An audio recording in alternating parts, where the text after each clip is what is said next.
नमस्कार, मैं हूं भावेश सोनी और GCEE एजुकेशन में आप सभी का एक बार फिर से स्वागत है। चलिए, पिछली क्लास जो थी उसमें हमने शब्द रचना देखना प्रारंभ किया था, है ना। शब्द रचना ये हमने स्टार्ट किया था छत्तीसगढ़ी भाषा में। और पहली क्लास में इसके हमने क्या कर लिया था, उपसर्ग कर लिया था, है ना। उपसर्ग हमने कंप्लीट कर लिया था, जो कि हिंदी भाषा के व्याकरण के उपसर्ग से बहुत ही अलग है। जो छत्तीसगढ़ी भाषा में, छत्तीसगढ़ी व्याकरण में जो उपसर्ग बनता है, उपसर्ग से जो शब्द बनते हैं, जो शब्दों की रचना होती है, ठीक है। ये जो छोटा छोटा सा टॉपिक है ना, जैसे उपसर्ग हो गया, आज हम पढ़ेंगे प्रत्यय। आज हम पढ़ेंगे प्रत्यय। ऐसे तो हम जानते हैं कि आगे लगेगा जो शब्द उपसर्ग कहलाएगा उससे नया शब्द बनेगा, प्रत्यय जो पीछे लगेगा उससे एक नया शब्द बनेगा। लेकिन उसके कितने भाग हैं, कितने तरीकों से बनाया जा सकता है, ये छत्तीसगढ़ी भाषा में कुछ अलग है। और यहाँ से क्वेश्चन आएंगे कि ये कौन सा उपसर्ग है, तो ये हम कैसे पहचानेंगे जब तक हम उनके भेद को, उसके टाइप्स को नहीं पढ़े रहेंगे, है ना। इसके लिए थोड़ा सा विस्तार में पढ़ रहे हैं हम। चलिए आगे बढ़ते हैं। तो पिछली क्लास में हमने उपसर्ग देखा, प्रीफिक्स देखा, ठीक है। आज हम देखेंगे प्रत्यय। छत्तीसगढ़ी में क्या कहेंगे, परत्यय, है ना। परत्यय कहेंगे, प्रत्यय, सफिक्स, ठीक है। चलिए फटाक से परिभाषा देख लेते हैं इसकी, प्रीफिक्स की, सॉरी सफिक्स की। क्या होता है भाई, सब जानते हैं कि शब्द का जो पिछला वाला हिस्सा होता है ना, जिसको अलग किया जा सकता है, अलग किया जा सकता है, और अलग करने के बाद जो पहला वाला शब्द है वो सार्थक शब्द रहे, तब वो जो अलग करना हुआ वो सार्थक होता है। ऐसे ही किसी शब्द से पीछे का टुकड़ा नहीं काट सकते, है ना, जिससे वो शब्द बेअर्थक हो जाए। तो ऐसन शब्द, जैसे हम उपसर्ग के लिए देखे थे, वैसा ही है इसकी भी परिभाषा। ऐसन शब्द जेन हा कोनो दूसर शब्द के पाछू मा जुड़ के। ऐसन शब्द जेन हा कोनो दूसर शब्द के पाछू मा जुड़ के एक ठन नवा सार्थक शब्द बनाथे, उही ला प्रत्यय कहे जाथे। समझ गए।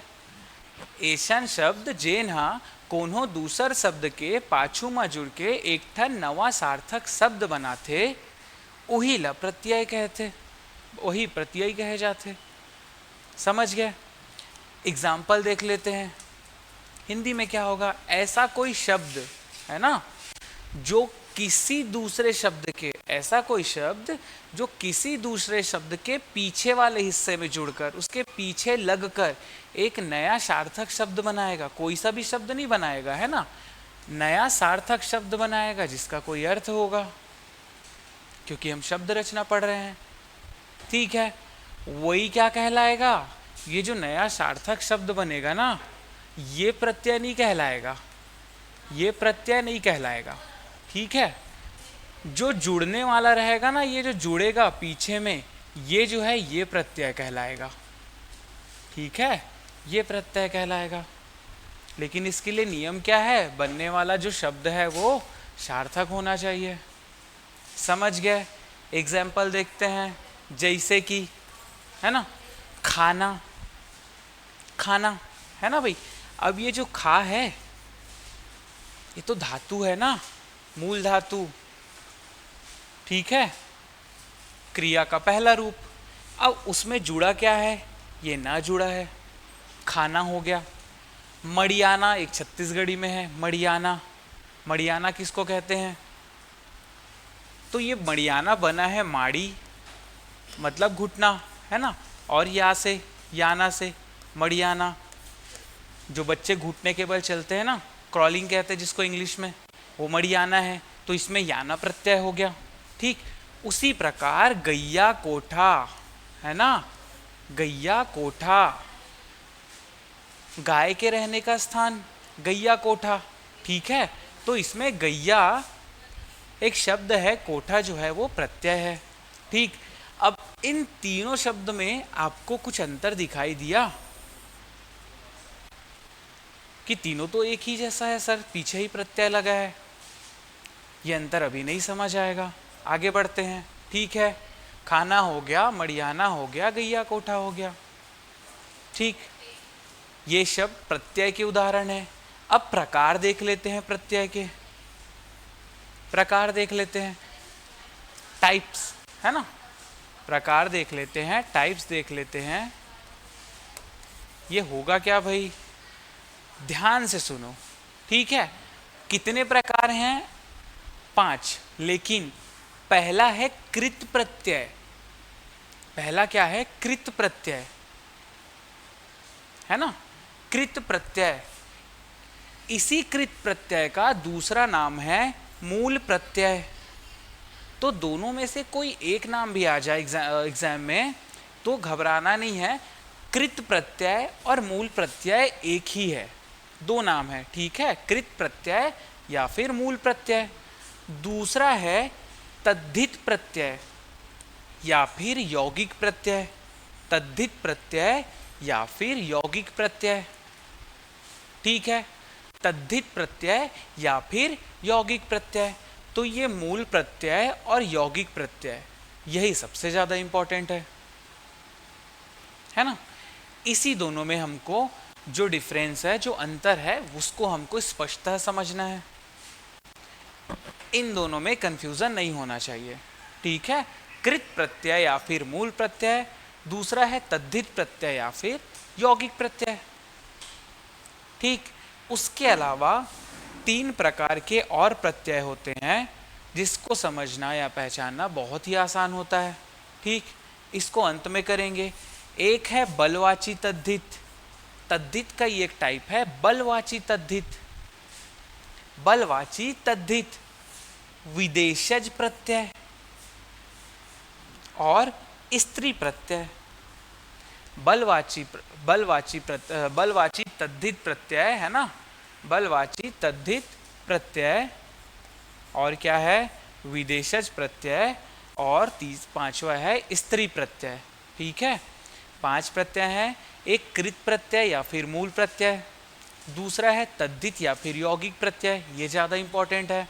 उसके अलावा 3 और हैं, बलवाची तद्धित प्रत्यय, विदेशज प्रत्यय, और 5वां है स्त्री प्रत्यय। ठीक है, तो पहला हम देखते हैं कृत या फिर मूल प्रत्यय। ठीक है, कृत या फिर मूल प्रत्यय। अब ऐसा कौन सा प्रत्यय रहेगा शब्द में जुड़ा हुआ जिसको कृत या मूल प्रत्यय कहेंगे। तो देखो, जब हम धातु पढ़ रहे थे, क्रिया के रूप पढ़ रहे थे छत्तीसगढ़ी भाषा में, है ना, तो मैंने क्या बताया था, क्रिया का जो पहला रूप होता है ना, क्रिया का जो पहला रूप होता है वही धातु कहलाता है या फिर मूल धातु कहलाता है। पहला रूप ही क्या कहलाता है, धातु कहलाता है या फिर मूल धातु कहलाता है। ठीक, तो कृत या फिर मूल प्रत्यय नाम यहीं से है। कृत क्रिया से बना है, ठीक है, और मूल जो है ना इसी मूल धातु से आया है, इसके लिए इसको कृत या फिर मूल प्रत्यय कहा जाता है। पहचानेंगे कैसे,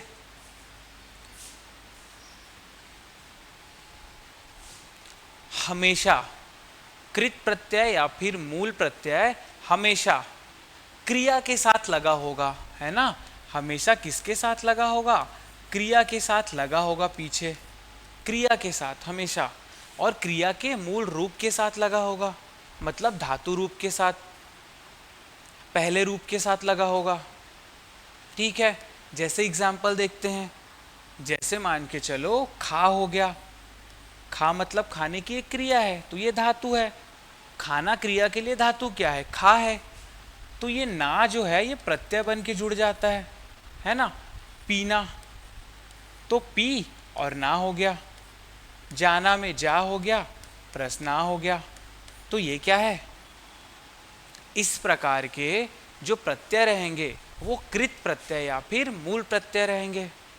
ठीक है, तो इसकी परिभाषा क्या होगी, किसी भी क्रिया, है ना, किसी भी क्रिया के धातु रूप में पीछे लग कर, है ना, पीछे लगने वाला शब्द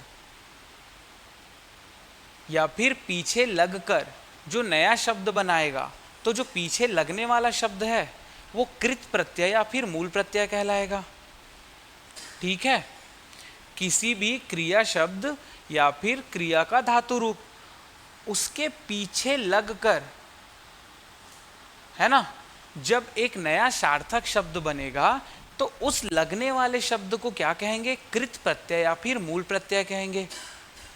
और इससे जो नया शब्द बनता है, जो इससे नया शब्द बनेगा, ठीक है, इससे जो नया शब्द बनेगा वो क्या कहलाता है? वो कहलाएगा आपका कृदंत, है ना, कृदंत।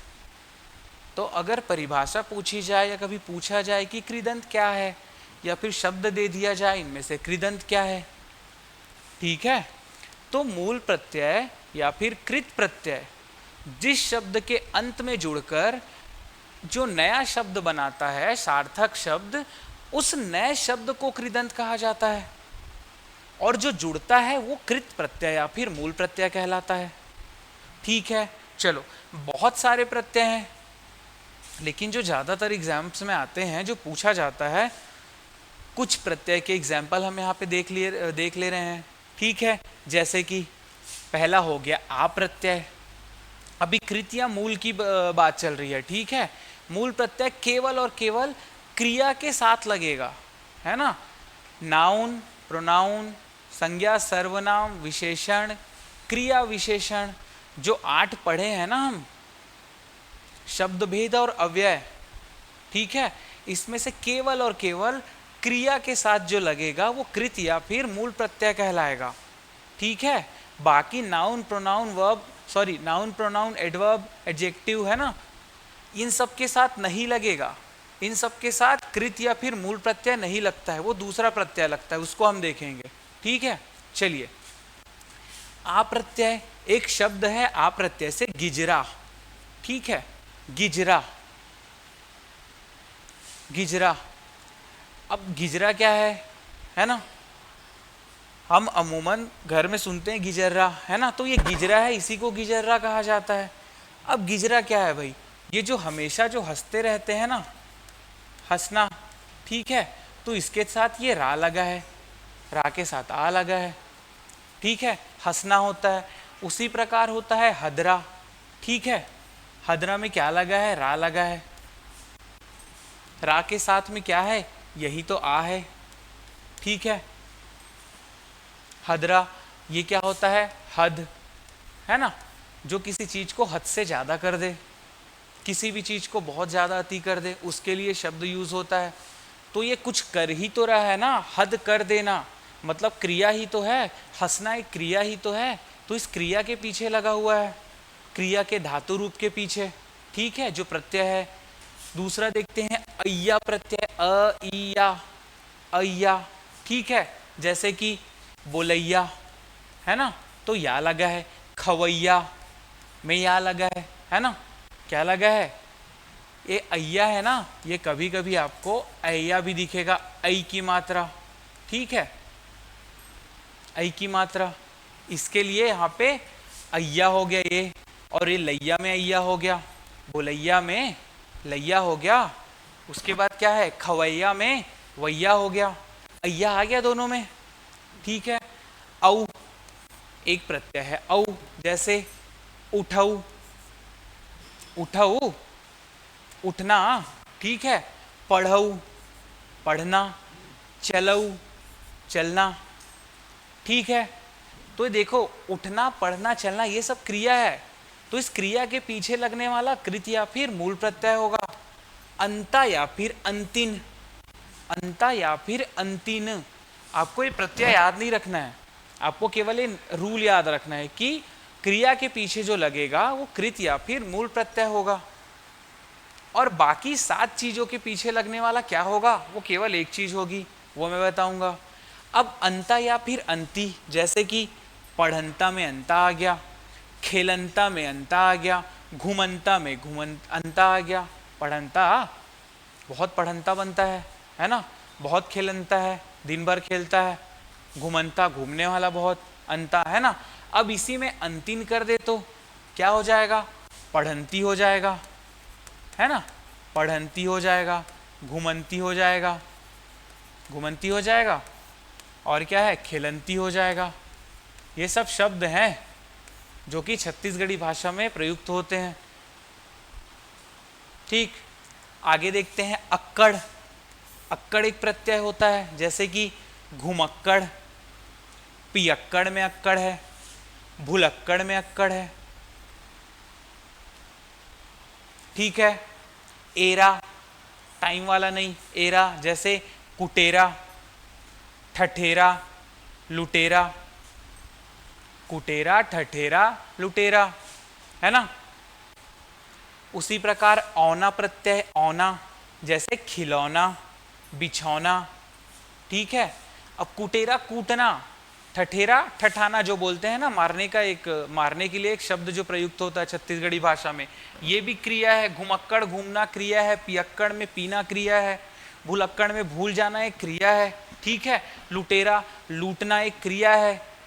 कूटना एक क्रिया है। खेल, खेल से खिलौना, खेल एक क्रिया है। बिछाना एक क्रिया है जिससे बिछौना बना है। ठीक है। अन, अन से है परोसन, पड़ोसी वाली नहीं, परोसन, परोसना। ठीक है। तो परोसना एक क्रिया है। ठीक है। उसी में परोसन, है ना, ये क्या हो गया? ये प्रत्यय लग गया। जावन। ठीक है। जावन, जाने की क्रिया है, इसमें अन प्रत्यय लग गया। खेलन, खेलने की क्रिया है, इसमें अन प्रत्यय लग गया। धोवन, धोने की क्रिया है, इसमें अन प्रत्यय लग गया। उसी प्रकार देखते हैं वार, है ना, रखवार। ठीक है। रखवार, किसी भी चीज को जो रखता है ना, रखना एक क्रिया हो गई, रखना एक क्रिया हो गई। ठीक है। रखवार, उससे रखवार बना। करवार, करने की क्रिया है, तो वहां पे करवार, वार प्रत्यय आ गया। ठीक। इसी प्रकार हा है और ही है, जैसे रोगहा में हा है। रोगहा गाली सुने होगे घर में, है ना। जो रोग से ग्रस्त होता है वो तो अमूमन बोल देते हैं ऐसे ही प्यार से, लेकिन रोगहा का शाब्दिक अर्थ क्या होता है? जो रोग से ग्रसित हो, रोगहा। ठीक है। सरहा, जो सड़ चुका हो। ठीक है। प्रत्यय क्या है? हा है। अब इसी में इसको रोग ही कर सकते हैं, ही हो जाएगा, है ना।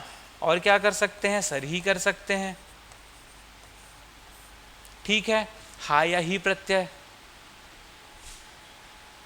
तो जो कृत या फिर जो मूढ़ प्रत्यय है वो केवल और केवल कहाँ पे लगेगा? क्रिया के साथ प्रयुक्त होगा। पहचानना बहुत ही आसान है। शब्द को देख लो सामने से तोड़ के, है ना, प्रत्यय को अलग करके, कि उसमें कुछ क्रिया है, कि वो नाउन है, संज्ञा है, सर्वनाम है, प्रोनाउन है, क्या है। ठीक है, समझ आ जाएगा। तो कृत या फिर मूल प्रत्यय अच्छे से समझ आ गया। दूसरा देखते हैं तद्धित प्रत्यय या फिर यौगिक प्रत्यय। अच्छा, मूल प्रत्यय या कृत प्रत्यय में जो नया शब्द बनता है प्रत्यय के साथ जुड़ के, वो कृदंत कहलाता है। क्या कहलाता है? कृदंत कहलाता है। उसी प्रकार तद्धित या फिर यौगिक प्रत्यय, इसके बनने की क्रिया देख लेते हैं। ठीक है। तो ऐसा शब्द जो क्रिया नहीं है ना, ऐसा शब्द जो क्रिया नहीं है। अब क्रिया नहीं है तो शब्द भेद में शब्द के कितने भेद? 8 भेद ना। तो 8 में से अगर क्रिया को हटा देते हैं तो बच जाता है 7। अब ये 7 कौन कौन सा होगा भाई? संज्ञा होगा, नाउन, सर्वनाम होगा, प्रोनाउन, विशेषण होगा, एडजेक्टिव, है ना, एडवर्ब होगा, क्रिया विशेषण, और क्या होगा? प्रेपोजिशन होगा, कंजंक्शन होगा। ठीक है। इंटरजेक्शन होगा। तो बाकी जो 7 चीजें हैं, इसके पीछे जब कोई शब्द प्रत्यय के रूप में जुड़ जाता है, या फिर इन शब्द भेद में क्रिया को छोड़ करके संज्ञा, सर्वनाम, विशेषण या फिर अव्यय शब्द, इसके पीछे जब कोई शब्द जुड़ करके एक नया सार्थक शब्द बनाता है तो उस जुड़ने वाले शब्द को क्या कहते हैं, कौन सा प्रत्यय कहेंगे? तद्धित या फिर यौगिक प्रत्यय। तद्धित या फिर यौगिक प्रत्यय, ठीक है, तद्धित या फिर यौगिक प्रत्यय। और इसमें से जो नया शब्द बनेगा, इसमें से जो नया शब्द बनेगा, क्रिया को छोड़ करके नाउन, प्रोनाउन, एडवर्ब, एडजेक्टिव, जिसके पीछे भी जब कोई प्रत्यय जुड़ेगा, कोई शब्द जुड़ेगा, तो वो क्या कहलाएगा? तद्धित या फिर यौगिक प्रत्यय। और उससे बनने वाला नया शब्द, उससे बनने वाला नया शब्द क्या कहलाएगा? तद्धितांत कहलाएगा। क्या कहलाएगा? तद्धितांत। तो अगर तद्धितांत किसको कहते हैं पूछा जाए, है ना, या फिर तद्धितांत का डेफिनेशन पूछा जाए या फिर एग्जाम्पल पूछा जाए, ठीक है, तो जो भी नया शब्द बनेगा प्रत्यय के जुड़ने से वो तद्धितांत कहलाएगा। समझ गए? चलो देख लेते हैं। जैसे कि ई प्रत्यय जुड़ने से, जैसे टुकनी, टुकनी में क्या है? ई है ना, टुकनी मतलब टोकरी। अब ये टुकनी मतलब टोकरी, तो टोकरी कोई क्रिया है क्या? टोकरी एक वस्तु है, मतलब वो नाउन है, वो संज्ञा है, ठीक है, इसमें ई प्रत्यय जुड़ा है। सेजी, सेजी क्या होता है? सेजी होता है जो बिछौना होता है ना, वो छोटा सा, जैसे सेज बोलते हैं ना जिसको, तो छत्तीसगढ़ी में है सेजी, ठीक है, जो छोटा दसना होता है ना उसको कहते हैं सेजी। इसमें भी ई प्रत्यय। मूंगी, मूंगा जैसे जानते हैं, तो मूंगी क्या है? मूंगा का छोटा रूप, वो मूंगी कहलाता है। तो ये सब क्या है? तीनों ये नाउन ही है ना, तो नाउन के पीछे ही लगा है, इसके लिए ये तद्धित या फिर यौगिक प्रत्यय कहलाएगा। आड़ी, आड़ी बाड़ी वाला आड़ी। अगाड़ी, अगाड़ी में आड़ी है, पिछाड़ी में आड़ी है। अब अगाड़ी और पिछाड़ी का मतलब क्या होता है? आगे का स्थान या फिर पीछे का स्थान। अगाड़ी मतलब आगे का स्थान, पिछाड़ी मतलब पीछे का स्थान। अब कोई स्थान है तो वो क्या होगा? नाउन होगा। प्लेस है तो नाउन होगा, संज्ञा होगी, ठीक है। इया, रैपुरिया, हड़िया, बजनिया। रैपुरिया, रायपुर का रहने वाला, इंसान की ही बात हो रही है, तो वो क्या है? क्या है भाई? इंसान है तो नाउन है। हड़िया मतलब मिट्टी का बर्तन, वो वस्तु है, वो भी नाउन है। बजनिया मतलब बाजा बजाने वाला एक व्यक्ति की बात हो रही है, वो भी नाउन है, ठीक। इयार, इयार में हो गया हथियार, ठीक है, इयार हथियार। अधियार, अधियार, और एक है अंधियार। अंधियार मतलब अंधेला होता है, कोई क्रिया थोड़ी ना है, भाव है ना, भाव है, टाइप ऑफ मैनर है, ठीक है। अंधियार हो गया। अधियार, अधियार मतलब आधे हिस्से का हिस्सेदार, ठीक है, आधा हिस्सेदार किसी चीज का, उसको अधियार कहेंगे। तो हथियार, अधियार, अंधियार, ये सब नाउन है, ठीक है, नाउन है। और इसमें क्या है? प्रत्यय इयार है। इल प्रत्यय देख लेते हैं। कमचिल, रोगिल, कमचिल, कमचिल मतलब बांस का एक टुकड़ा, ठीक है, तो वस्तु हुई। रोगिल, रोग से ग्रस्त इंसान, है ना, रोगा एक भाव था। रोगिल क्या है? रोगिल किसी इंसान को कहा जा रहा है, रोगिल वो रोग से ग्रस्त है, ठीक है। इसके लिए यहाँ पे ये तद्धित प्रत्यय होगा, यौगिक प्रत्यय, है ना। और रोगा जो है वो क्या होगा? वो होगा कृत प्रत्यय या फिर मूल प्रत्यय। एला, अधेला, दुहेला, बनेला। अधेला मतलब जिसके पास कुछ हिस्सा हो, आधा हिस्सा नहीं, कुछ हिस्सा, 1% भी होगा 100% का, वो भी अधेला कहलाएगा। जिसके पास 20% होगा वो भी अधेला कहलाएगा। तो कुल हिस्से का हल्का सा भी हिस्सा जिसके पास है वो अधेला कहलाएगा, ठीक है। दुहेला, दूध दुहने के लिए जो पात्र प्रयुक्त किया जाता है ना, बर्तन, वो दुहेला कहलाता है। बनेला मतलब वन में रहने वाला। तो ये सब नाउन है भाई, ठीक है। वार, रुखवार, रुख मतलब पेड़, उसमें वार जुड़ा है। धनवार मतलब जिसके पास बहुत ज्यादा धन है, व्यक्ति ही होगा, नाउन होगा। दार, जवाबदार, जवाबदार कौन होता है? कुर्सी जवाबदार होगी कि तुम जवाबदार होगे? इंसान जवाबदार होगा ना। जमींदार, जमीन क्या है? भूमि, प्लेस है ना। जमीन तो क्या है? नाउन है। ठीक है। कार, वार दार कार, ये प्रत्यय है। कार में नचकार, नाचने वाला। गीतकार, गीतकार होता है ना छत्तीसगढ़ी में, गीतकार नहीं होता, गीतकार होता है। गीतकार गाना गाने वाला, दोनों ही व्यक्ति हैं। रा और री प्रत्यय, जैसे लुगरा, लुगरा साड़ी को कहते हैं, वस्तु हुई। बेंद्रा प्राणी हुआ, है ना। वस्तु, प्राणी, इंसान सब क्या है? नाउन है। तो हमको क्या समझ आया? ज्यादातर नाउन है ना।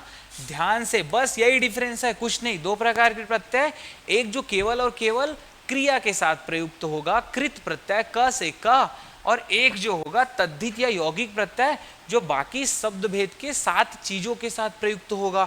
नाउन, प्रोनाउन, जितनी भी चीजें मैंने यहाँ पे बताई, ये सब बस केवल इन्हीं दोनों को आपको अच्छे से पढ़ना है। इसीलिए मैंने बताया कि आपको प्रत्यय को नहीं रटना है, आपको बस ये 2 नियम जान लेने हैं कि शब्द जिसमें प्रत्यय लगा हुआ है वो शब्द को देखना है आपको, क्रिया है कि बाकी 7 चीजें हैं वो। ठीक है, क्रिया है या फिर बाकी 7 चीजें हैं। तो ये जो 2 प्रत्यय के प्रकार थे ये बहुत विशेष थे, इसी से क्वेश्चन ज्यादा आएगा और यहीं पे आप फंसोगे। लेकिन ये जो 2 डिफरेंस है ना, यही काफी है आपको क्वेश्चन को सही करने में, सही आंसर टिक करने में। ठीक है, आगे बढ़ते हैं। बाकी के जो 3 है बहुत छोटे छोटे हैं। तीसरा है बलवाची तद्धित प्रत्यय। अब नाम में बल है और साथ में तद्धित है, नाम में बल है और तद्धित है, बलवाची तद्धित प्रत्यय, ये आता है क्वेश्चन। अब तद्धित प्रत्यय है मतलब किसके पीछे लगेगा भाई? वो 7 चीजों के पीछे लगेगा, है ना। इन 7 चीजों के पीछे ही लगेगा ना, बलवाची तद्धित प्रत्यय। तो ऐसा प्रत्यय जो किसी दूसरे शब्द, अब शब्द क्या क्या रह सकते हैं? संज्ञा, सर्वनाम, क्रिया विशेषण, है ना, ये सब रहेगा, अव्यय के 4 चीजें। ठीक है, तो ऐसा शब्द जो किसी दूसरे शब्द के पीछे लगकर, है ना, पीछे लगकर उस शब्द में या फिर उस शब्द के साथ सेंटेंस में, है ना, एक बल की अनुभूति कराता है, वो क्या कहलाता है? बलवाची तद्धित प्रत्यय। ठीक है, एक बल का, एक जोर का अनुभव कराए। ठीक है, उस शब्द को बदल दे, थोड़ा सा एक वजन ला दे उस शब्द में, ऐसा प्रत्यय। ठीक है, ऐसा शब्द जो किसी दूसरे शब्द के अंत में लगकर जो नया बनने वाला शब्द है उसमें एक वजन पैदा कर दे, है ना, एक भारीपन ला दे, एक बल की अनुभूति कराए उस वाक्य में, उस सेंटेंस में, तो वो प्रत्यय बलवाची तद्धित प्रत्यय कहलाएगा। और बलवाची तद्धित प्रत्यय हमेशा क्रिया को छोड़ करके शब्द भेद के जो बाकी 7 अंग हैं उसके साथ ही मिलकर के बनेगा। क्लियर है? ठीक है, ये केवल और केवल 5 प्रकार के होते हैं, 5 प्रकार से ही बनते हैं, और भी बनेंगे लेकिन जो विशेष है, जैसे ए लगा के, जैसे कि ए लगा के देखते हैं, ए लगा के बनता है एक बलवाची तद्धित प्रत्यय, जैसे कि तोरे, है ना। अब जैसे मैं एक कोई बात कह रहा हूं, है ना, ए प्रत्यय लगा के, ए प्रत्यय लगा के बगैर, है ना। ठीक है, जैसे ये तोर घर है, ये तोर घर है। अब यहाँ पे कुछ बल का अनुभव नहीं हुआ। अब अगर इसमें तोर में मैं ए प्रत्यय लगा देता हूं, ये तोरे घर है, ये तोरे घर है। ठीक है, तो तोर में ए लगा के तोरे हो गया। ये मोरे घर है ना, इसमें बल का अनुभव कि मेरा ही घर है, ये मेरा घर है तो सामान्य बात हो गई। ये मोरे घर है, ये मेरा ही घर है, ये मोरे घर है। ये ओखरे घर है। ठीक है, तो ओखर से ओखरे हो गया, ए प्रत्यय लगाए। उसी प्रकार एक शब्द है तब, तब, है ना, ते कब जाबे, ते आबे तब मैं जाऊं, ये सामान्य बात होगी। ते आबे तब मैं जाऊं, और उसी को ते आबे तभे में जाऊं, ये तभे बल पैदा कर दे रहा है वाक्य में। तय आबे तभे में जाऊं, तो तब में ए लगा के तभे आ जाएगा भाई। समझ गए, बल का अनुभव हो रहा है। उसी प्रकार है ए से हो गया। अब च से देख लेते हैं, जैसे टूरी से टूरिच, वो टूरी रही से, वही टूरिच रही से, है ना, टूरी रही से टूरिच रही से, इससे कंफर्मेशन हो जाता है, एक बल लग जाता है। ठीक है, टूरिच बाबुच, बाबू गे रही से, बाबुच गे रही से, एक निश्चय पैदा हो जा रहा है। ठीक है, बाबुच गे रही से, है ना, दाई से दईच। ठीक है, तो ए लगा के बन गया तोरे मोरे ओखरे, च लगा के टूरिच बाबुच दईच, ऐसी और भी बनेगा। अब एच लगा देते हैं, ए और च को मिला के एच लगा देते हैं भाई। ए से हो गया, च से हो गया, अब एच लगा देते हैं। एच में फिर से यहाँ पे कर लेते हैं, जैसे तोर से तोरेच, इसमें और भी ज्यादा अनुभव हो गया। तोरेच साइकिल आए, मोरेच घर आए, है ना, मोरेच।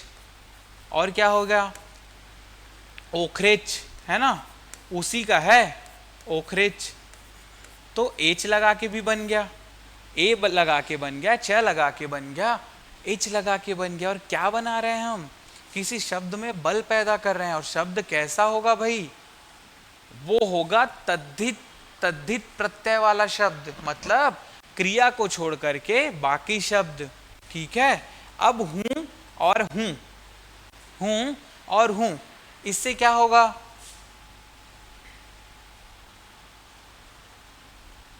जैसे कि जाहूं, है ना, महूं,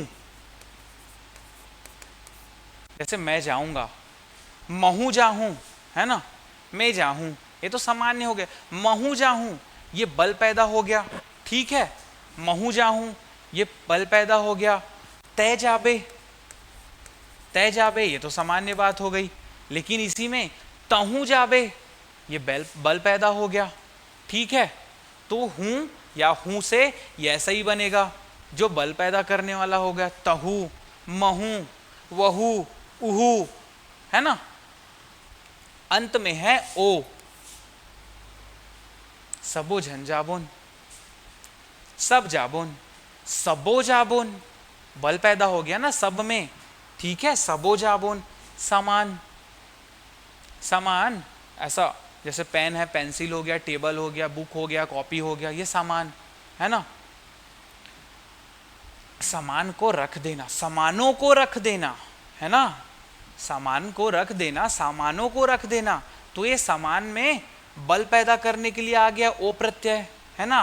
किताब, किताबों को रख लेना, किताब को रख लेना, किताबों को रख लेना, किताब बढ़ेगी तो बल भी तो बढ़ेगा। ठीक है, सामान बढ़ेगा तो बल भी तो बढ़ेगा। तो बलवाची तद्धित प्रत्यय बनाने के लिए केवल 5 चीजों का प्रयोग होता है। च अंत में प्रत्यय के रूप में, ए और दोनों को मिला के एच, है ना, ए फिर च फिर एच, उसके बाद हूं या हूं और अंत में है ओ, हो गया। अब उसके बाद विदेशज प्रत्यय हो गया भाई। चौथा देख लेते हैं, विदेशज प्रत्यय।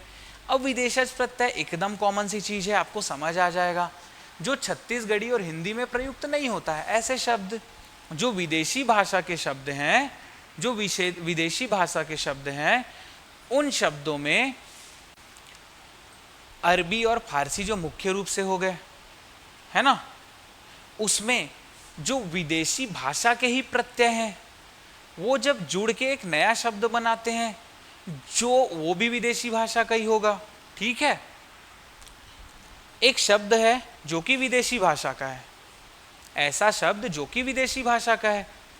ठीक है, उसमें कुछ ऐसा शब्द जो भी विदेशी भाषा का है, उन दोनों को जोड़ के जब एक नया शब्द बनता है, वो भी विदेशी भाषा का रहता है, तो जुड़ने वाला जो शब्द है वो क्या कहलाता है, वो विदेशज प्रत्यय कहलाता है।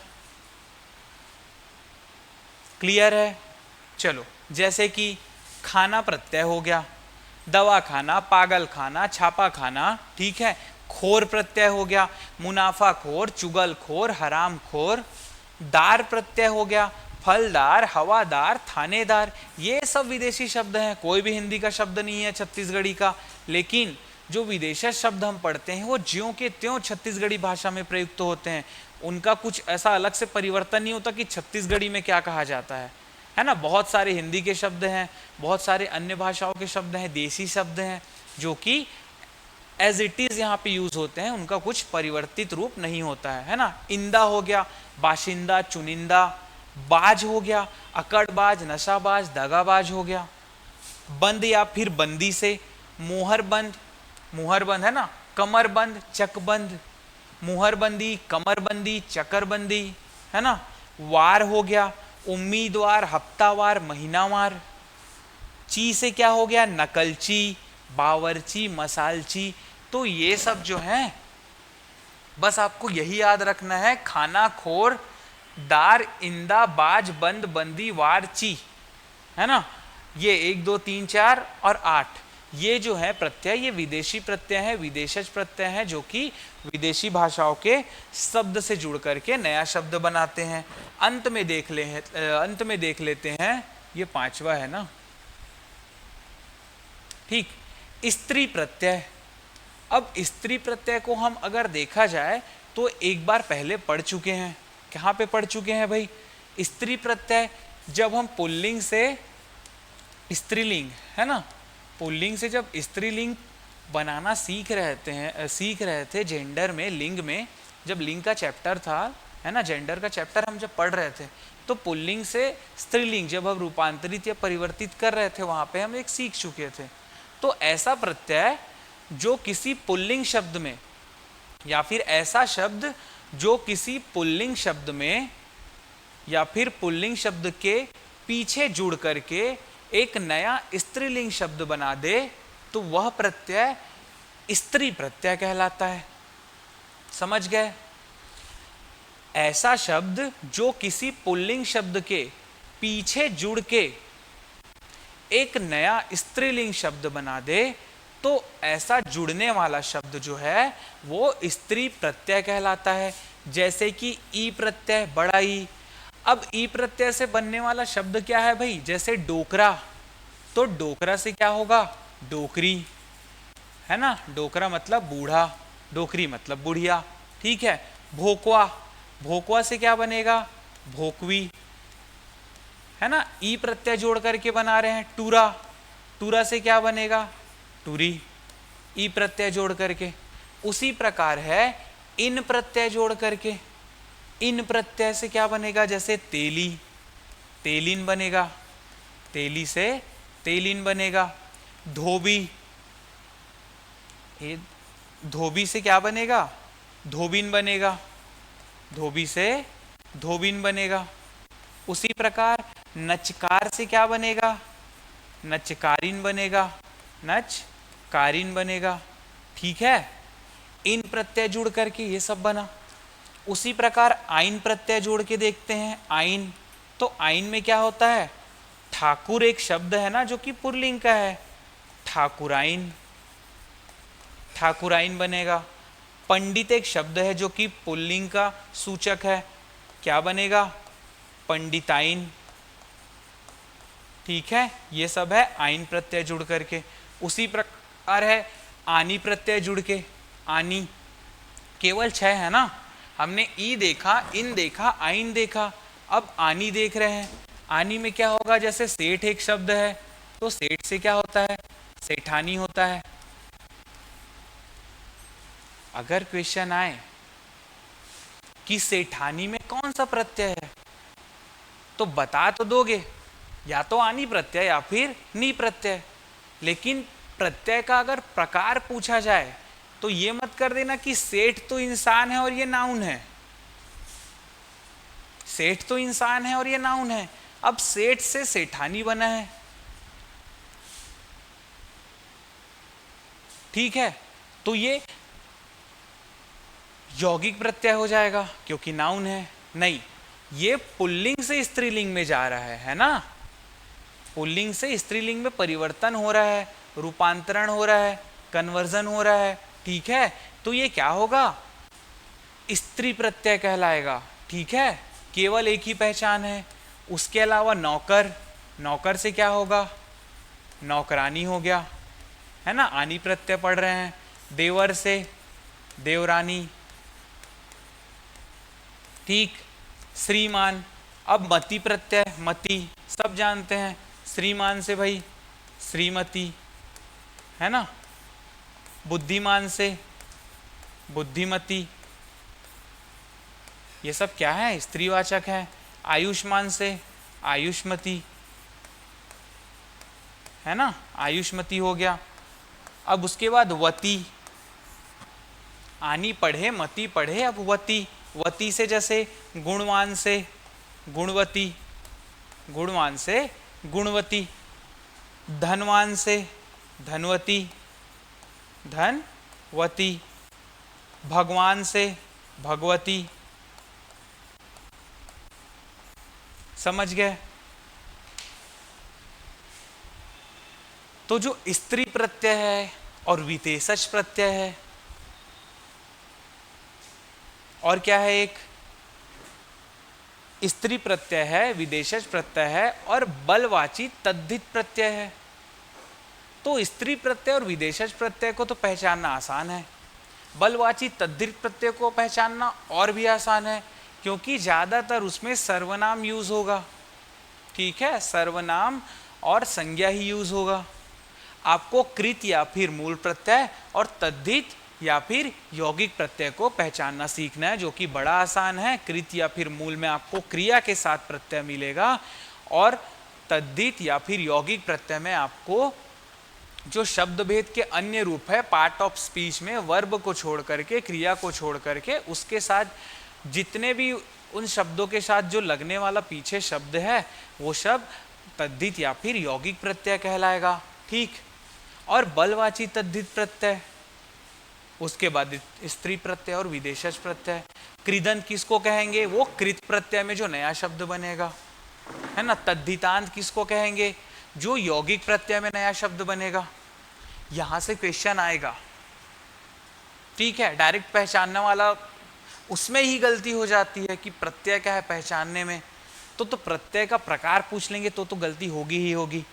हाँ, एक चीज जो है, कभी कभी कोई शब्द होते हैं जो मूल प्रत्यय और यौगिक प्रत्यय में होते तो हैं, दोनों में होते हैं, लेकिन उनके शब्द अलग होते हैं। प्रत्यय सेम रहेगा, समान रहेगा, लेकिन शब्द अलग होते हैं। शब्द क्या होगा, इसमें क्रिया नहीं रहेगी, उसमें क्रियार्थक शब्द रहेंगे, क्रिया के ही रूप वाले, ठीक है।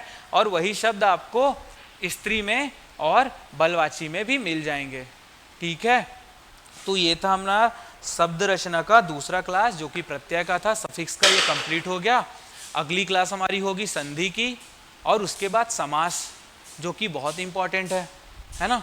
अगर आप लोग में से किसी को ये लग रहा हो कि सर ये छोटा छोटा सा टॉपिक है, इसमें इतना टाइम क्यों, तो बेटा क्लैरिटी भी तो चाहिए कि एक ही वीडियो को 10 बार देखते रहोगे या एक ही बुक को बार बार पढ़ते रहोगे। क्लियर होनी चाहिए ना चीज़ें। तो एक क्लास में एक टॉपिक, ठीक है, ताकि आपको डबल वीडियो देखने की ज़रूरत ना पड़े। और हिंदी और छत्तीसगढ़ी का जहाँ जहाँ पे समान चीज़ें हैं, वहाँ पे मैं आपको बताते चलूँगा, जो हिंदी में ऑलरेडी हो चुका है, और जो हिंदी में हुआ ही नहीं है उसको आप जानोगे कैसे, जो छत्तीसगढ़ी में बहुत ही अलग रूप में है, ठीक है। चलिए, अगली क्लास हमारी होगी संधि की, उसके बाद समास की। तो मिलते हैं अगली क्लास में, तब तक के लिए आप सभी का धन्यवाद। शुभ रात्रि।